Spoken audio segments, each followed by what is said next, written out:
Sabe aquele tipo de história que as pessoas evitam comentar até mesmo nas rodas de conversa em São Tomé das Letras? Pois é, eu nunca acreditei nesses relatos até decidir conferir com meus próprios olhos. E, sinceramente, me arrependo profundamente. Tudo começou quando eu ouvi de um morador antigo sobre uma vila que ficava nos arredores da cidade, um lugar que, segundo ele, foi completamente lacrado nos anos 80. E o motivo? Até hoje ninguém explica direito. Uns dizem que foi um deslizamento, outros falam sobre uma praga que se espalhou. Mas entre os mais velhos, há quem sussurre que o problema nunca foi algo natural, mas sim algo que não deveria ter sido acordado ali. Eu sou curioso, sempre fui. E minha primeira reação foi procurar por qualquer informação, qualquer registro desse lugar. E adivinha? Nada, absolutamente nada. Nenhum mapa mostrava, nenhum documento, nenhuma referência, como se essa vila nunca tivesse existido. Isso, claro, só me deixou ainda mais determinado. Preparei minha mochila, câmera, lanterna e fui até São Tomé das Letras, uma cidade já cercada de mistérios, lendas e histórias sobre portais, luzes estranhas no céu e aparições. Quando cheguei lá, a primeira coisa que percebi foi que, sempre que eu perguntava sobre essa vila, os moradores mudavam de assunto. Uns simplesmente fingiam não ouvir. Outros fechavam a cara e apenas diziam: "Deixa isso pra lá, moço. Tem coisa que não deve ser mexida." Mas havia um senhor chamado Seu Ari, dono de uma lojinha de pedras e artesanato, que aceitou conversar. A primeira coisa que ele me disse foi algo que até hoje ecoa na minha cabeça. "Se você quer mesmo saber onde fica, eu te levo. Mas te aviso, quem vai, nunca volta igual." E eu, claro, teimoso e sem acreditar em nada sobrenatural, aceitei na hora. Só que eu não fazia ideia do que me esperava naquele caminho. Na manhã seguinte, Seu Ari apareceu pontualmente, segurando um cajado de madeira entalhado com símbolos que eu não consegui reconhecer. Ele me olhou sério, como quem ainda esperava que eu desistisse, e disse apenas: "Última chance. Se quiser voltar, é agora." Eu balancei a cabeça determinado e seguimos. O caminho começou como uma trilha comum, saindo da parte mais afastada de São Tomé. Mas logo percebi que não era uma trilha conhecida por turistas. A vegetação ficava mais fechada, o silêncio da mata era opressor, e nem os pássaros pareciam querer estar ali. Depois de uns 40 minutos caminhando, cruzamos uma porteira velha, enferrujada, quase caída. Seu Ari parou, respirou fundo e falou algo que me gelou a espinha. "Daqui pra frente, se ouvir seu nome, não responda. Não importa quem chame." Eu ri achando que era só para me assustar, mas ele nem sorriu. Pelo contrário, parecia cada vez mais sério. Conforme seguimos, a trilha ficou estranha. A sensação era como se o tempo tivesse parado. As árvores estavam secas, retorcidas, como se algo as tivesse queimado por dentro, mas não havia sinais de fogo. E então avistamos as primeiras construções. Casinhas de pedra típicas da região, todas destruídas, cobertas de musgo, portas penduradas, janelas quebradas. Mas algo parecia muito errado. Apesar de tudo estar em ruínas, dava para perceber que ninguém simplesmente foi embora. Era como se as pessoas tivessem sumido no meio de suas rotinas. Panelas na mesa, roupas no varal, brinquedos infantis jogados no chão, como se a qualquer momento eles fossem voltar. E foi aí que começou. Aquela sensação incômoda, aquela certeza de que não estávamos sozinhos ali. Quando cruzamos o que parecia ser a entrada principal daquela vila esquecida, uma estranha pressão tomou conta do ambiente. Era como se o próprio ar ficasse mais pesado, mais denso, difícil de respirar. Como se algo invisível apertasse meu peito, me fazendo questionar pela primeira vez se eu não estava cometendo um erro enorme ao ter vindo até ali. As casinhas de pedra eram todas parecidas, construções simples, sem pintura, algumas com telhados completamente desabados, outras parecendo que iam ceder a qualquer momento, mas, por algum motivo, elas permaneciam de pé, como se a própria destruição tivesse parado no tempo. Olhei para uma delas, a porta estava entreaberta, balançando lentamente, rangendo de forma quase provocante. Do lado de dentro, dava para ver uma mesa ainda posta, talheres enferrujados, pratos sujos cobertos por uma camada espessa de poeira e teias de aranha. E o que mais me arrepiou era um par de sandálias infantis, pequenas, bem na beirada da porta, como se uma criança tivesse tirado para entrar e nunca mais voltado para buscá-las. O seu Ari caminhava na frente, olhando para o chão, evitando encarar qualquer janela, qualquer porta. Até que ele parou, segurou meu braço com força e disse, praticamente sussurrando, "Não olha para trás, segue." E não olha para trás de jeito nenhum. O tom dele não deixava espaço para brincadeira. Meu coração disparou. Minhas mãos começaram a suar. E eu sentia aquele frio subindo pela espinha, aquele arrepio que parece te abraçar de dentro para fora. E contra todos os meus instintos, eu olhei. Atrás de mim, não tinha nada, pelo menos nada visível. Mas era impossível ignorar aquela presença. Sabe aquela sensação de que tem alguém parado, te encarando, respirando na sua nuca? Era isso. Mas não era só isso. Parecia que a própria vila observava. Cada janela quebrada, cada fresta, cada sombra parecia ter olhos. E por um breve segundo, eu tive certeza absoluta de que vi um vulto atravessando o fundo de uma das casas. Um vulto preto, alto, magro, se movendo lentamente como se não tivesse pressa. "O que foi isso?" perguntei, quase gaguejando. Seu Ari, sem olhar para mim, respondeu seco com a voz embargada. "Finge que não viu, só segue, só segue." E seguimos. A cada passo, o som dos nossos próprios pés esmagando galhos secos parecia alto demais, quase ofensivo, como se quebrássemos um silêncio que não devia ser rompido. E foi então que começou, de algum lugar bem distante, surgiram sussurros, primeiramente baixos, como se o vento trouxesse conversas de longe, mas, conforme andávamos, eles ficavam mais claros, mais nítidos, e de repente, eu ouvi alguém chamando meu nome. Baixo, arrastado, quase como se a voz viesse de dentro da própria terra. Lucas. Minha garganta travou, meu corpo inteiro paralisou. Olhei imediatamente para o seu Ari, esperando uma explicação. Uma piada, qualquer coisa. Mas ele apenas apertou meu braço com tanta força que parecia querer quebrar meu osso. E com os olhos arregalados repetiu: "Eu te avisei! Não responde! Não olha!" Meu Deus! Eu queria tanto que isso fosse uma pegadinha, uma história inventada, qualquer coisa. Mas não era. E a pior parte foi perceber que não importava para onde eu olhasse, as vozes pareciam circular, vindo de todos os lados, ecoando entre as ruínas, rodando pela vila como se estivessem brincando ou caçando. Passamos por uma antiga igrejinha de pedra, pequena, sem telhado, o altar tomado pelo mato e pelo tempo. Ali, seu Ari parou. Ele tirou um pequeno saco de pano do bolso, abriu e espalhou algo no chão. Era sal. Sim, sal. Fez um círculo em volta de nós, olhou nos meus olhos e falou com a voz trêmula: "Aqui eles não entram. Aqui eles não podem.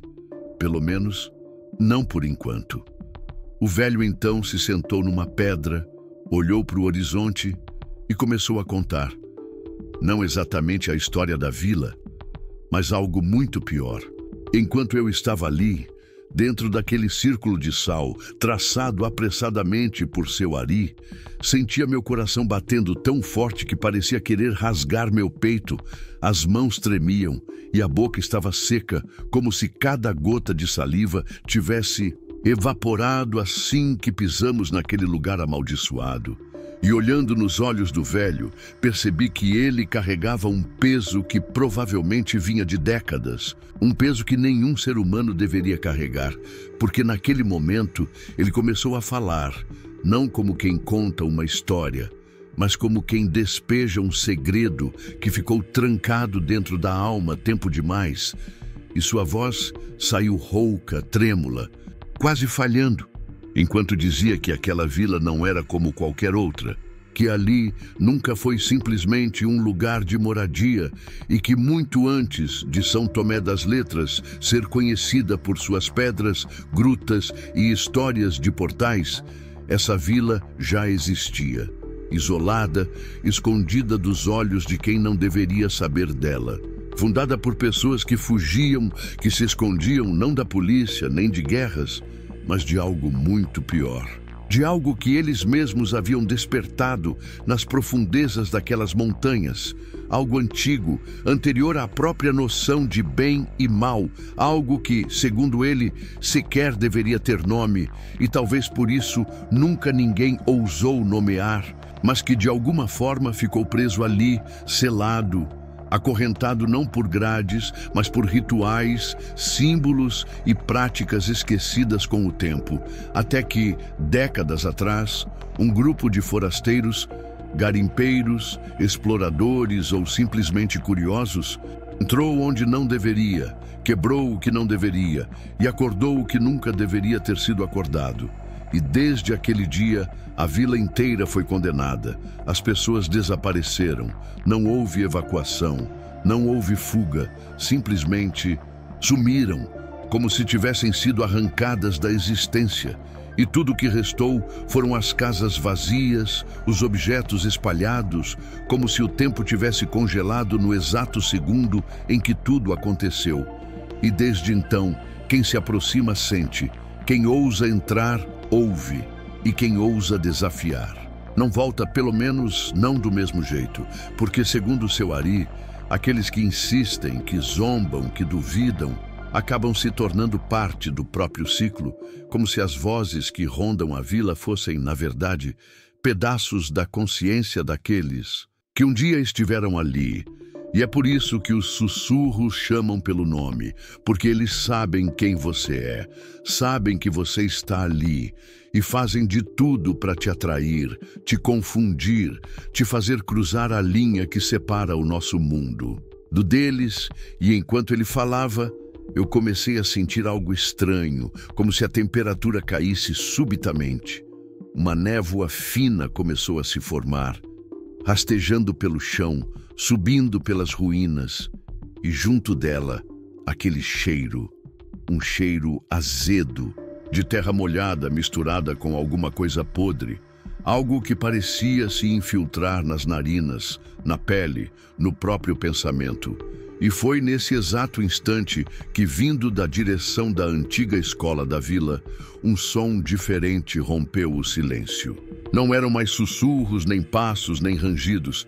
Era uma risada baixa, arrastada, distorcida, como se alguém ou alguma coisa se divertisse em saber que estávamos ali, vulneráveis dentro daquele círculo que naquele momento já parecia pequeno demais. E, olhando para o rosto de seu Ari, percebi que pela primeira vez desde que começamos, ele estava pálido muito mais do que antes, e os olhos dele não piscavam, estavam fixos, arregalados, olhando para algo que eu não tinha coragem de olhar, e ele então disse, praticamente sem voz, "Se prepare, porque agora eles sabem que você está aqui." Por mais que eu tentasse manter a calma, meu corpo inteiro já não obedecia. O coração disparava como se quisesse escapar do meu peito. As mãos tremiam tanto que mal conseguiam segurar a lanterna e o ar parecia faltar, como se aquela névoa espessa roubasse oxigênio, sufocando aos poucos qualquer sinal de lucidez, enquanto aquele cheiro azedo fétido e podre, invadia tudo, impregnando minha roupa, minha pele, meu pensamento, me fazendo ter vontade de vomitar. Mas era impossível. Eu estava paralisado, olhando fixamente para a expressão de seu Ari, que não piscava, não respirava, estava completamente imóvel, os olhos arregalados, fixos na direção da antiga escola da vila, de onde o som da risada estranha tinha vindo. E então, de repente, o som cessou, seguido de um silêncio tão absoluto que doía nos ouvidos, como se o próprio mundo tivesse segurado o fôlego. E então, passos secos, arrastados, pesados, começaram a se aproximar lentamente, primeiro vindos de uma direção, depois de outra, e de repente estavam por todos os lados, circulando, rodeando, como se dezenas de pessoas, ou seja lá o que fosse aquilo, estivessem se aproximando. E o pior não era ouvi-los. Era perceber que eu não conseguia ver absolutamente ninguém. Não havia nada. Nenhuma silhueta, nenhuma sombra, nenhum vulto, apenas os passos, o som de gravetos quebrando, folhas secas sendo esmagadas, como se algo invisível se movesse ao nosso redor. E no meio desse caos silencioso, uma voz, bem mais próxima do que todas as outras, sussurrou, quase dentro do meu ouvido. Você não devia ter vindo. Meu corpo travou, meus olhos encheram de lágrimas na hora, e foi aí que, sem entender como, a lanterna que eu segurava se apagou, simplesmente morreu, deixando tudo mergulhado numa escuridão total, onde só restava a névoa, o cheiro insuportável e aquele frio que parecia atravessar os ossos. E nesse instante, seu Ari, com uma voz desesperada que eu nunca imaginei sair de alguém tão calejado pela vida, começou a entoar algo. Uma espécie de reza ou cântico antigo, numa língua que eu não reconhecia.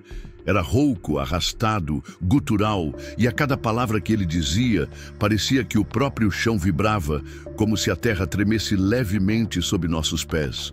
E junto dessa vibração, os passos, os sussurros e até aquela risada distorcida começaram a se intensificar, ficando mais próximos, mais altos, mais desesperadores. E eu, completamente tomado pelo pânico, fechei os olhos e tapei os ouvidos, mas não adiantava. As vozes, elas não estavam apenas fora. Era como se estivessem dentro da minha cabeça, falando comigo, me chamando, me pressionando, me obrigando a abrir os olhos, a sair do círculo. E então, no auge do desespero, algo tocou meu ombro, algo frio, úmido, uma mão. Não, aquilo não era uma mão normal. Era áspero, gelado, parecia ter unhas longas, afiadas, e eu senti aquilo apertando meu ombro com força, enquanto uma voz, dessa vez rouca, grave, gutural, mas extremamente nítida, disse no meu ouvido: "Aqui, você fica." E foi nesse exato segundo que uma luz intensa, repentina, surgiu em volta do círculo de sal. Uma luz que não vinha de lanterna, nem do céu, nem de nenhum lugar natural. Era uma luz esbranquiçada, leitosa, quase sólida, que fez tudo ao redor estremecer. E no mesmo instante, todos os sons cessaram, como se aquela luz fosse a única coisa que ainda existia. E, nesse instante, seu Ari caiu de joelhos, ofegante, como se tivesse acabado de lutar contra algo muito maior do que ele. Enquanto eu, sem entender absolutamente nada, olhava em volta, tremendo, com as pernas falhando, tentando entender o que tinha acabado de acontecer, até que ele, com a voz quase sem fôlego, segurando meu braço com tanta força, que seus dedos chegaram a deixar marcas, falou: "A gente não pode mais ficar aqui. Eles já sabem que você está aqui. E não vão esquecer."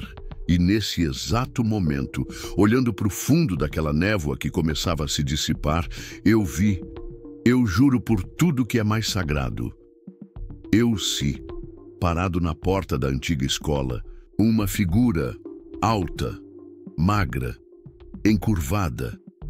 A pele parecia cinza, seca, os olhos, meu Deus, aqueles olhos, não eram olhos de algo vivo. Eram 2 buracos negros, vazios, como se não existisse alma ali, e aquilo apenas me encarava, imóvel, como se estivesse me marcando, como se a partir dali, não importava mais onde eu fosse, aquilo sempre saberia onde me encontrar.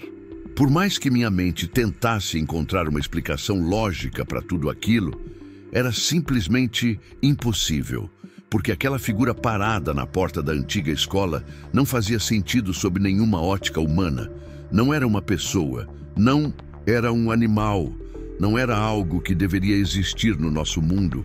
E ainda assim, ela estava lá, imóvel, me observando, com aqueles olhos que, na verdade, não eram olhos. Eram 2 buracos fundos, vazios, negros, que pareciam sugar toda a luz, toda a esperança, toda a vontade de seguir respirando. E quanto mais eu olhava, mais sentia que algo dentro de mim começava a ceder, como se minha própria consciência estivesse sendo puxada para dentro daquele vazio. E o pânico tomou conta. Minhas pernas não respondiam. Minha respiração falhava. E então seu Ari, percebendo meu estado, me sacudiu com força, gritando: "Não olha para ele! Olha para mim! Agora!" Mas eu simplesmente não conseguia desviar. Era como se aquela coisa tivesse um domínio absoluto sobre meu corpo, sobre minha mente. E quanto mais eu tentava lutar, mais sentia como se estivesse sendo drenado, como se cada memória, cada pensamento, cada pedaço da minha existência estivesse sendo lentamente arrancado de dentro de mim. E foi nesse instante que, num movimento brusco, seu Ari jogou um punhado de algo em mim. Uma mistura estranha, parecia sal, ervas secas e alguma outra coisa que eu não conseguia identificar. E no exato segundo em que aquilo me tocou, senti uma queimação intensa na pele, como se meu corpo inteiro estivesse pegando fogo por dentro. E junto com isso, um estalo seco no ouvido, como se algo tivesse se rompido e, de repente, voltei, como se despertasse de um transe profundo. Pisquei várias vezes, caí no chão, arfando, tentando entender o que estava acontecendo. E quando levantei os olhos, aquela criatura já não estava mais na porta da escola. Havia sumido, desaparecido, na névoa, como se nunca tivesse estado ali. Mas eu sabia que aquilo não era um alívio. Pelo contrário, aquilo só significava que ela tinha se movido, que estava em outro lugar, possivelmente bem mais perto do que eu imaginava.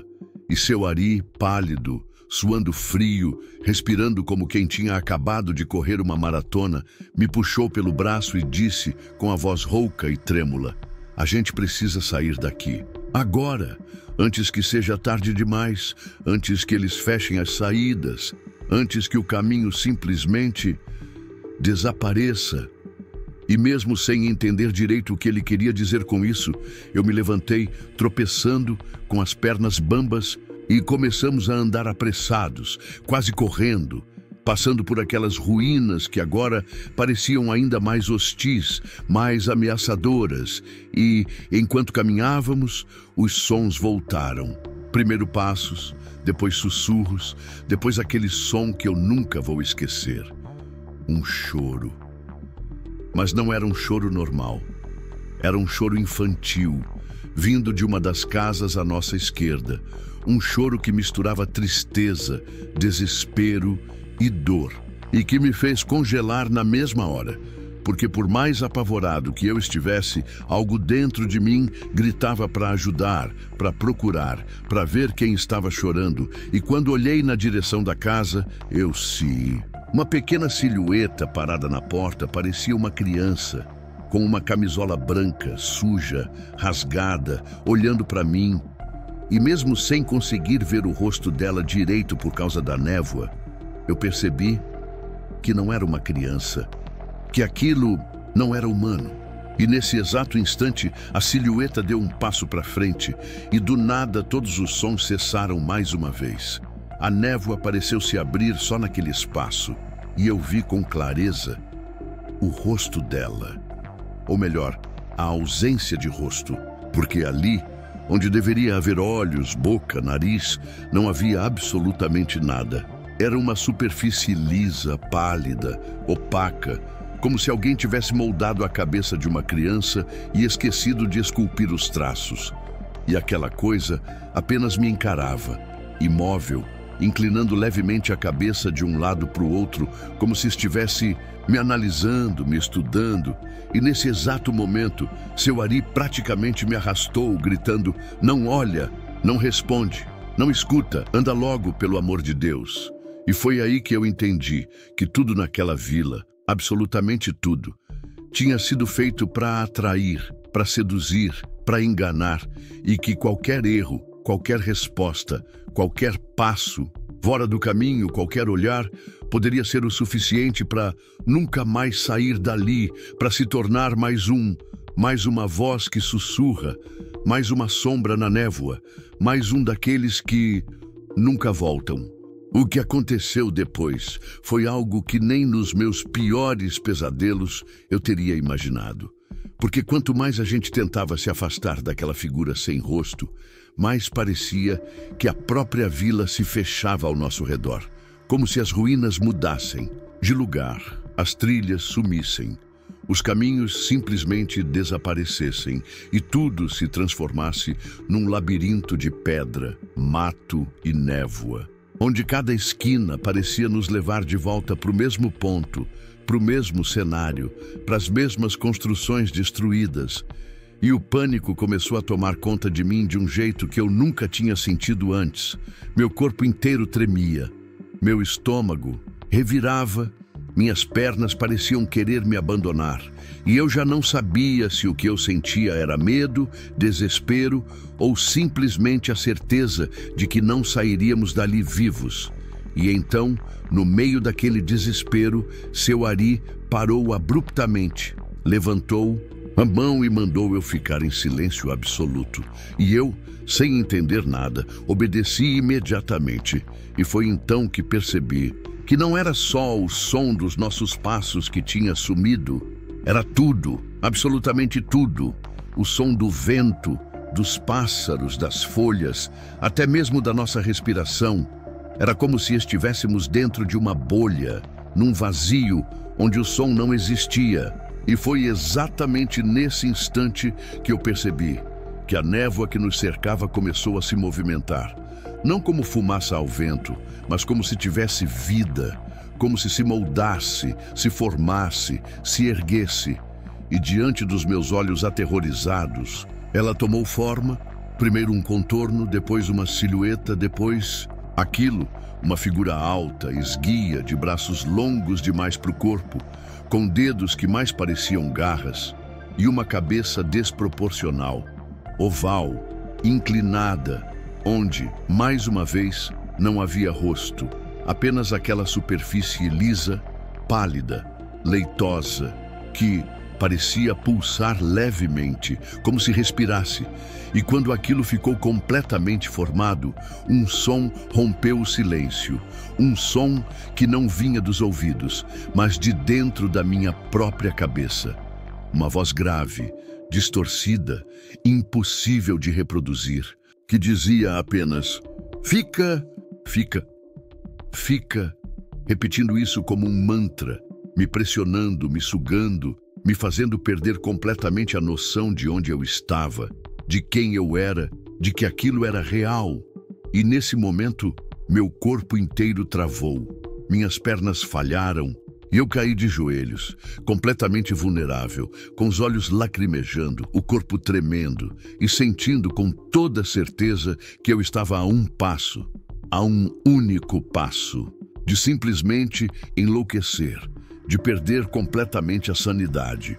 E foi então que seu Ari, num gesto desesperado, puxou de dentro da mochila uma pequena pedra, uma pedra diferente de qualquer coisa que eu já tenha visto, uma espécie de cristal, verde, meio fosco, cheio de rachaduras naturais, e segurando aquilo com as duas mãos, ele ergueu para o alto e começou a gritar palavras que eu nunca tinha ouvido, numa língua gutural, antiga, estranha, e a cada palavra que ele gritava, a criatura recuava, a névoa se desfazia, o som parecia voltar aos poucos, Primeiro um zumbido, depois o som do vento, das folhas, da nossa própria respiração, até que, de repente, como se alguém tivesse desligado um interruptor, a criatura simplesmente desmoronou. Se dissolveu no ar, virou fumaça, pó, nada, e sumiu, deixando para trás apenas aquele cheiro insuportável de carne podre e terra molhada. E nesse instante, seu Ari caiu de joelhos, segurando o peito, completamente esgotado, olhando para mim com os olhos cheios de lágrimas e dizendo, com a voz embargada, trêmula, completamente tomado pelo pavor: eles não queriam que você viesse. Eles sabem quem você é. E agora eles te conhecem para sempre. E naquele momento eu entendi que não importava mais se a gente saísse dali naquele dia, se conseguisse escapar, se achasse o caminho de volta, porque algo tinha sido quebrado, uma linha tinha sido cruzada, um portal tinha sido aberto. E a partir daquele instante, aquilo jamais me esqueceria, jamais me deixaria em paz e talvez nunca mais fosse embora de mim. A gente seguiu andando sem trocar uma palavra, só respirando fundo, tentando não olhar para os lados, não ouvir, não pensar, só seguir. Como se esse simples ato fosse suficiente para nos manter vivos ali dentro. E o caminho parecia cada vez mais distorcido, como se as próprias leis da física tivessem deixado de funcionar dentro daquela vila. Porque por mais que andássemos, por mais que tentássemos nos orientar, tudo parecia se repetir. As mesmas casas, as mesmas árvores secas, os mesmos escombros, tudo girava, tudo se embaralhava. E foi então que percebi que, em algum momento, sem nem perceber, estávamos passando pela mesma igreja de pedra que tínhamos encontrado antes. O altar ainda tomado pelo mato, as janelas quebradas e a porta, dessa vez, estava fechada, como se alguém ou alguma coisa estivesse lá dentro, e nesse exato momento um som surdo, abafado, começou a ecoar de lá, primeiro fraco, depois mais forte, mais pesado, como se algo estivesse batendo, esmurrando, tentando sair, e a cada batida o chão tremia. Pequenas pedras rolavam, o ar vibrava, e então, de repente, um estrondo tão forte que parecia que o próprio mundo tinha rachado, e a porta da igreja foi simplesmente arremessada para fora, quebrando-se em pedaços no meio da rua, e de lá, do interior daquela escuridão, saiu uma figura que, até hoje, eu me recuso a acreditar que realmente vi, porque aquilo não podia, simplesmente não podia, fazer parte do nosso mundo. Era enorme, com pelo menos 3 metros de altura, magro, esquelético, braços absurdamente longos, mãos que mais pareciam garras, com dedos finos, ossudos, e a pele. Meu Deus! A pele parecia feita de couro velho, rasgado, grudado diretamente nos ossos, e o rosto, se é que dava para chamar aquilo de rosto, era uma massa disforme, com uma boca imensa, aberta, cheia de dentes finos, afiados, que tremiam como se estivessem rangendo, e aqueles olhos, ou melhor, aquele vazio onde deveriam estar os olhos, 2 buracos fundos, negros, vazios, que pareciam olhar diretamente para dentro da minha alma. E quando aquela coisa deu o primeiro passo para fora da igreja, o chão tremeu de novo, e junto com ela vieram vozes, centenas, talvez milhares de vozes, todas falando ao mesmo tempo, em línguas que eu não conhecia, algumas sussurrando, outras gritando, outras gemendo, e todas, absolutamente todas, diziam a mesma coisa: fica, fica, fica. E foi nesse exato instante que eu entendi que aquilo não era só uma criatura.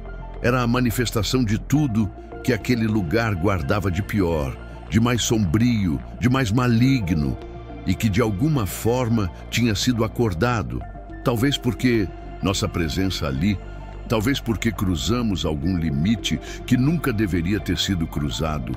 E enquanto aquela coisa caminhava lentamente na nossa direção, a névoa se fechava, O ar ficava mais pesado, mais denso. Meus olhos lacrimejavam, minha garganta ardia e eu comecei a ouvir, não com os ouvidos, mas dentro da minha cabeça. Vozes, memórias, lembranças que não eram minhas, cenas de pessoas que eu nunca conheci, pessoas fugindo, chorando, gritando, sendo arrastadas para dentro da floresta, sendo puxadas por braços que saíam da terra, das paredes, dos próprios troncos das árvores. E naquele momento eu entendi que todas as pessoas que um dia desapareceram ali, todas ainda estavam lá, de alguma forma, presas, condenadas, fragmentadas, transformadas em pedaços de consciência que alimentavam aquilo, que mantinham aquilo vivo, e o desespero tomou conta. Eu queria correr, queria gritar, queria desaparecer dali, mas meu corpo simplesmente não respondia. Minhas pernas não obedeciam, meus braços tremiam e só conseguia chorar. Chorar de medo, de pavor, de desespero absoluto, até que seu Ari, segurando de novo aquele cristal rachado, agora tremendo, quase sem força, começou a entoar o mesmo cântico, mais fraco, mais falho. E a criatura, que já estava a poucos metros da gente, parou, inclinou a cabeça e abriu aquela boca disforme, e dela não saiu som. Saiu uma fumaça preta, densa, que se espalhou tão rápido que em segundos não dava mais para ver absolutamente nada, e foi nesse instante, no meio daquela escuridão completa, sufocante, que seu Ari segurou meu braço e gritou: "Corre! Agora é sua única chance! Vai!" E eu, sem entender como, encontrei forças que eu nem sabia que existiam, me levantei e comecei a correr. Correr como nunca corri na vida, sem olhar para trás, sem pensar, só correr, com os pulmões queimando, o peito rasgando, os olhos ardendo. E mesmo correndo, eu ouvia cada vez mais distante, mas ainda presente, aquela voz, aquela maldita voz, ecoando dentro da minha cabeça: "Fica, fica, fica. Você agora é nosso." Eu corria sem olhar para trás, sem saber se estava realmente me afastando daquela coisa ou se apenas girava em círculos dentro daquele maldito labirinto que parecia se fechar, se mover, se transformar a cada passo. E o som dos meus próprios passos, misturado ao som da minha respiração ofegante, do coração disparado martelando dentro do peito, era a única coisa que eu conseguia ouvir, porque todo o resto, os gritos, os sussurros, a risada distorcida, os gemidos vindos das sombras, tudo parecia ter se fundido numa única massa de puro pavor que preenchia não só meus ouvidos, mas minha mente inteira, como se eu estivesse, de fato, enlouquecendo.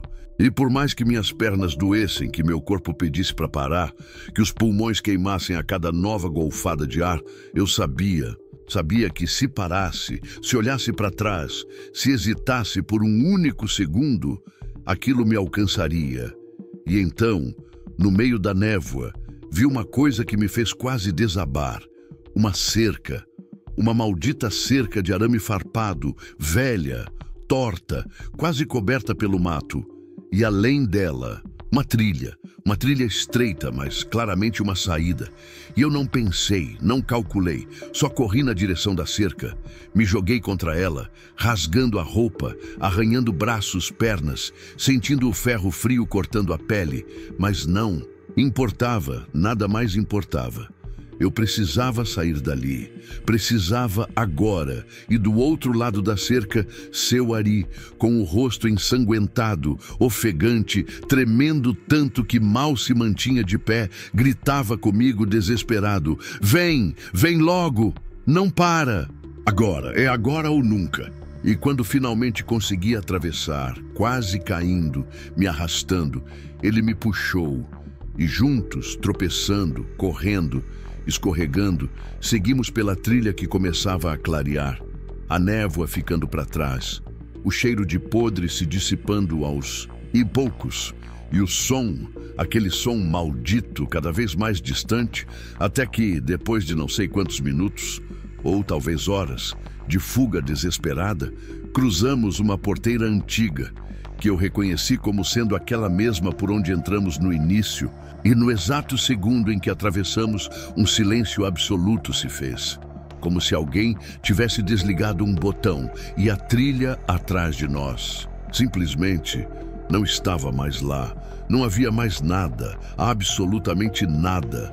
Apenas mato, pedras e árvores, como se aquele caminho nunca tivesse existido, como se a própria vila tivesse sido apagada, escondida novamente, selada. E então, pela primeira vez desde que tudo começou, eu desabei.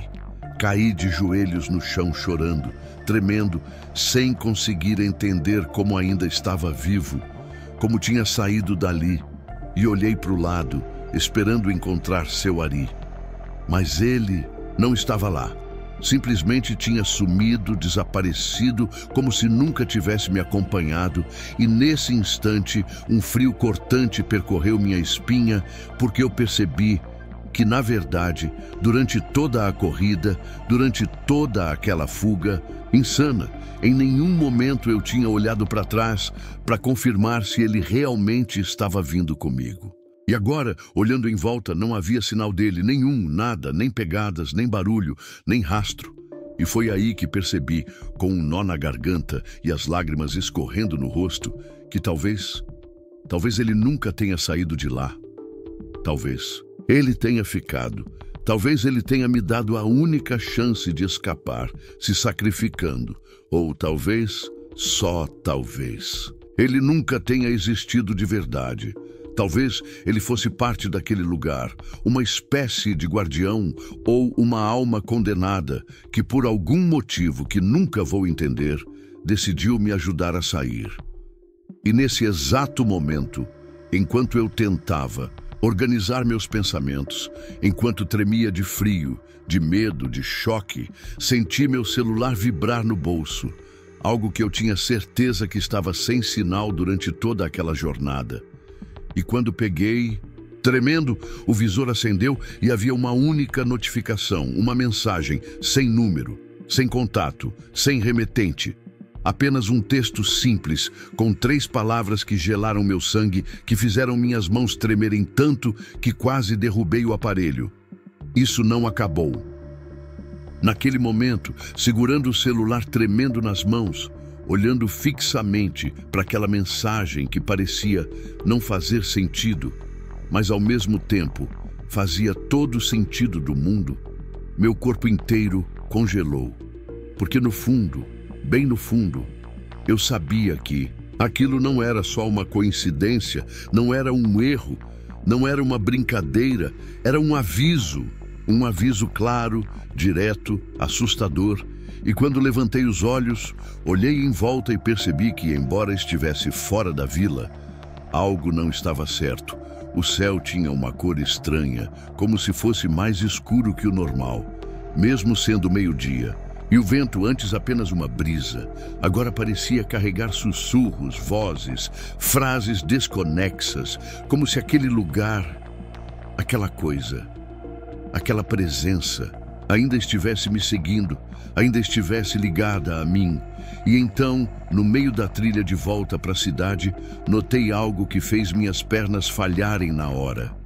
Uma pedra, simples, do tamanho de uma mão, no meio do caminho, com símbolos entalhados, exatamente iguais aos que seu Ari carregava no cajado dele.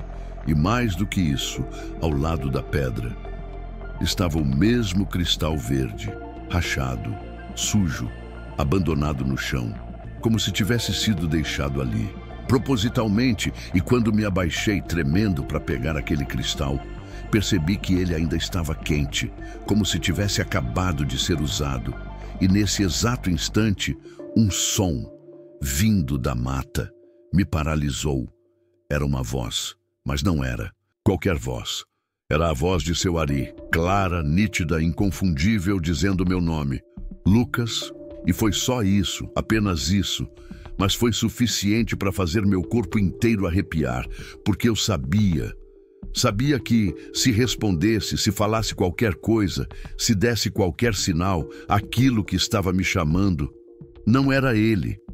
E então, segurando o cristal com tanta força que meus dedos doíam, comecei a correr sem olhar para trás, ignorando o som dos passos que agora me seguiam, ignorando o som das folhas se mexendo, dos galhos quebrando, ignorando até mesmo o fato de que, por mais que eu corresse, parecia que o caminho não diminuía, que a distância até a cidade nunca acabava, até que, depois de não sei quanto tempo, simplesmente tropecei, caí, rolei, morro abaixo, bati o ombro numa pedra, minha visão ficou turva, escura e tudo se apagou. E quando acordei, estava num quarto, cercado por rostos estranhos, alguns médicos, algumas pessoas que eu não conhecia, e percebi que estava no posto de saúde da cidade.